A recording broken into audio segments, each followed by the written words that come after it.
सांप काटने से मनुष्य तुरंत क्यों मर जाता है? क्योंकि परमेश्वर ने पहले से ही बोल के रखा है। स्त्री को गर्भ के समय में बहुत पीड़ा होती है, क्यों? क्योंकि परमेश्वर ने पहले से बोल के रखा है। Hallelujah, hallelujah. क्योंकि ये श्राप है परमेश्वर के कानून को टूटने के कारण। फिर परमेश्वर ने कहा, हे पुरुष, हे आदम, तूने स्त्री की बातों को माना, इस कारण तुझे आज के बाद अपने माथे की पसीने की रोटी खाया करेगा, फिर तू मिट्टी में मिल जाया करेगा। इसका मतलब क्या था? पहले जब तक वो फल नहीं खाया तब तक मनुष्य के लिए अमर का जीवन था, लेकिन फल खाया तब से परमेश्वर ने उम्र की सीमा कर दिया।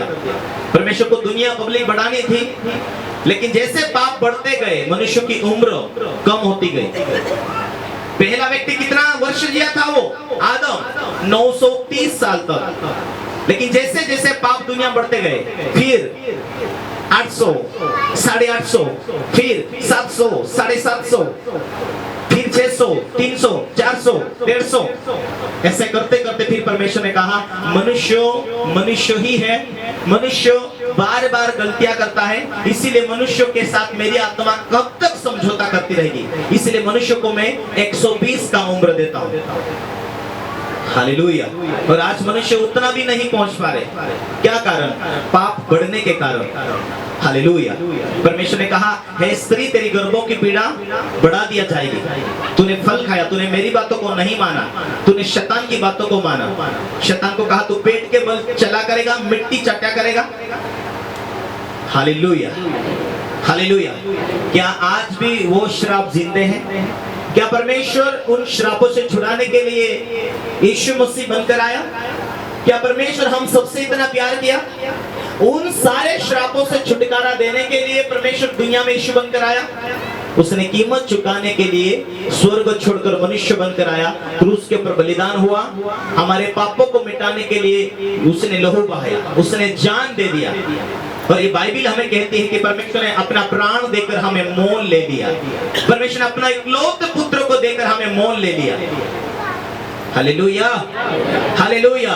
उन सारे श्रापों को तोड़ने के लिए परमेश्वर ने यीशु मसीह को जगत में भेजा। आमीन, हालेलुया। आज हम विश्वास करते कि परमेश्वर ने यीशु मसीह को भेजा, वही हमारा मुक्तिदाता।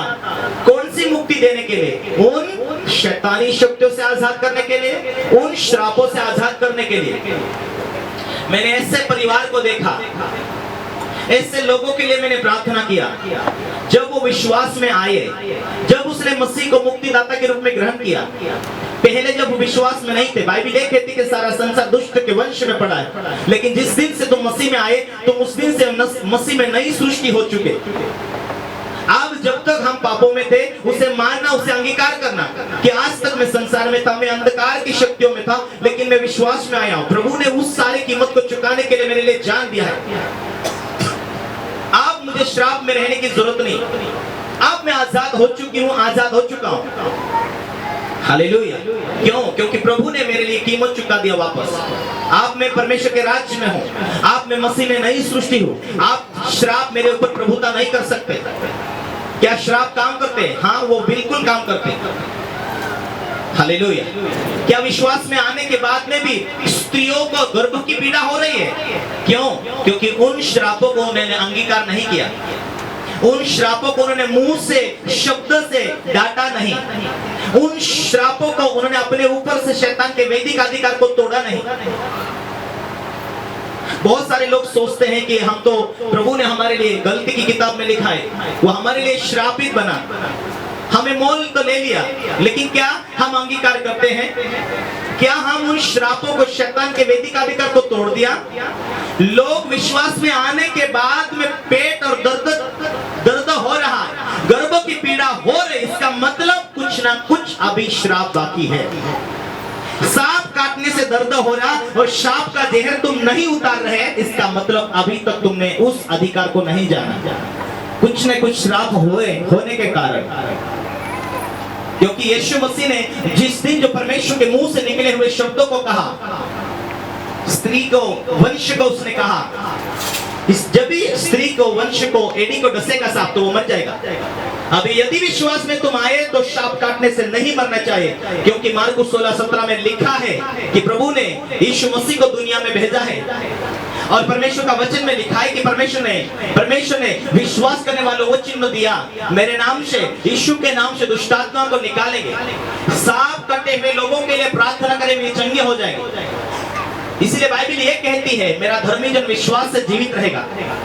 तो हम देखने वाली चीज नहीं पर ना देखने वाली चीज, इस वचन से विश्वास करना चाहिए। हालेलुया, ये वचन के ऊपर विश्वास करना चाहिए कि परमेश्वर ने यीशु मसीह को भेजा, वो आया था और वापस अपने सिंहासन के ऊपर बैठा है, परंतु आज उसकी आत्मा, परमेश्वर की आत्मा, पवित्र आत्मा जो आज हमारे साथ है, विश्वास से प्रार्थना करने के द्वारा बंधन टूटते हैं। हालेलुया। आज मेरे प्रियो, यदि आप विश्वास में आए, यदि मसीह यीशु को मुक्तिदाता के रूप में ग्रहण किया है कि वो मुक्ति देने वाला है, तो गर्भ की पीड़ा किसी की होती हो, बच्चे जन्म के समय विश्वासी लोगों में, तो आपने यदि मसीह में विश्वास किया है और परमेश्वर के पीछे, प्रभु का वचन में लिखा है मेरी भेड़ मेरा शब्द सुनती और मेरे पीछे पीछे चलती, वाकई में तुम उसके पीछे चलते, सच्चाई को तुमने ग्रहण करने के बाद वचन में लिखा है झूठ ना बोलना, पाप ना करना, गाली ना देना, यदि इन सारे पापों को छोड़कर एक पवित्रता का जीवन बनाते और ऐसा जीवन बनाकर पवित्रता का जीवन जीते हैं, तो तुम परमेश्वर का मंदिर, परमेश्वर की आत्मा तुम में वास करती है और उसी आत्मा की ताकत के द्वारा हर शत्रु की ताकत को तुम तोड़ सकते। हालेलुया, क्योंकि परमेश्वर ने आत्मिक आशीष देने के लिए अब्राहम से वादा किया, तू विश्वास का मूल पिता ठहरेगा, तेरे बाद आने वाली पीढ़ी वो आशीष का कारण ठहरेगी। क्या हमने उस आशीष को ग्रहण किया है? वो आत्मिक आशीष कौन सी है? पवित्र आत्मा। अब हम मसीह में नहीं समझते तो पवित्र आत्मा में हैंडल करना चाहिए, पवित्र आत्मा में अगुवाई करना चाहिए। पवित्र आत्मा रुलाता है, पवित्र आत्मा हमें